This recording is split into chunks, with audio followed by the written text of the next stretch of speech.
তারেক রহমান কাজ করবে, কারণ রক্ত যার বেশি ঝরে জমিন তার হয়ে যায়। তারেকের শরীরের এমন কোন জায়গা নাই যেখানে তাকে মেরে মেরে আহত করা হয় নাই। কোকোকে পিটিয়ে দুনিয়া থেকে বিদায় করে দেয়া হয়েছে। সূরা বনী ইসরাঈলের 33 নম্বর আয়াত, মান কুতিলা মাজলুমান, যাকে অন্যায়ভাবে হত্যা করা হয় তার আত্মীয় স্বজনকে আমি ক্ষমতা দান করে দেই। এই পরিবারটাকে তছনছ করে দেয়া হয়েছে, ঠিক তবে ঠিক হেন কষ্ট নেই, তাদেরকে দেয়া হয়নি।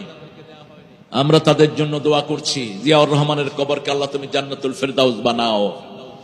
আল্লাহ তারেককে দিয়ে তুমি বাংলাদেশে কোরআনকে প্রতিষ্ঠিত করে দাও।